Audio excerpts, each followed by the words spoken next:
Oh, hey, look, it's Teddy Roosevelt. Oh, hey there. Let's ask him about his thoughts on the food industry in America today. Yeah, Upton Sinclair really revolutionized the food industry. Without him, the United States of America would be eating the equivalent of dog food. So I'm really glad he was able to do his work on the subject. So do you think America is a better place today? Oh, absolutely. I for one don't want to be eating pig butt with my hot dogs. So I believe foodborne pathogens will be at an all-time low, and life expectancy is going to increase as time goes on. Into the specifics of what your investigators found in Chicago. I'm not actually going to go into the details about it, but I will tell you that I did pass the Clean Food and Drugs Act and Meat Inspection Act in 1906 to help mitigate what was happening over there in the meatpacking industry.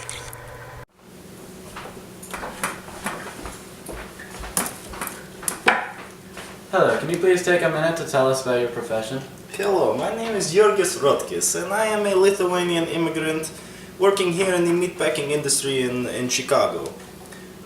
So basically, here we just chop up random food and put it together to give to you guys. I am actually a vegetarian. It is cheaper for me this way. And hey, if you all like it, go ahead, keep eating it.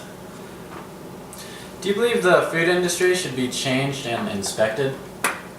Yes, I do believe it should change. Workers here are not getting paid well, and they're working in awful conditions. The sanitary levels are quite low, and like I said earlier, I am just trying to scrape by and support my family and make ends meet, but this is my only option as an immigrant, so I am stuck here in the meatpacking industry.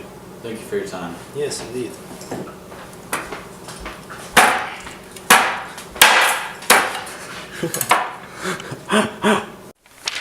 Hello, Mr. Sinclair. Lovely to see you again. It's nice to see you. What social, economic, and political problems arose during the Gilded Age that reformers felt compelled to address during the Progressive Era? Well, there are many problems that arose during the Gilded Age that people like me had to fix. My name is Upton Sinclair, and I work to help raise awareness and food quality in the United States. Being aware about this process that food goes through from farm to table was a secret to the American public, and I wanted to make it aware that our food is absolutely disgusting. Interesting. What solutions did the reformers and Progressive Era develop to tackle the problems that grew out of the Gilded Age?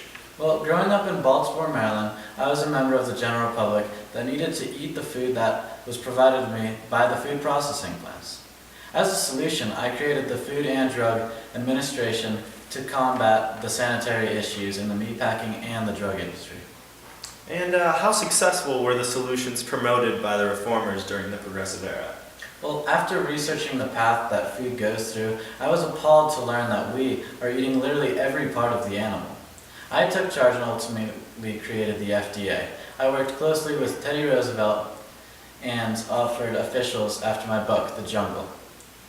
To what extent did the reformers of the Progressive Era mark a radical transformation of the American society, economy, and politics? Should the changes be considered revolutionary, or did they generally maintain the status quo? Well, my solutions were so successful that I was able to completely change the way that the food was processed in the United States. All right, and what reformer or group of reformers could you employ to help solve a contemporary social, economical, or political problem in the contemporary United States? Well, the changes that the revolutionaries came up with propelled the United States forward and changed the way the politics and business operated from the day forward. Today, food is one of the most important commodities on the planet. Indeed. Well, thank you, sir. Go. What do you think about GMOs in today's world? Yeah, I think GMOs are a pretty good option. There's proven to increase crop yields around the world, and there aren't any long-term studies that show that their effect on human health is bad. So I think they're pretty good. What do you think? I think GMOs are good. We need to just make sure that they are farmed in a safe manner. I agree.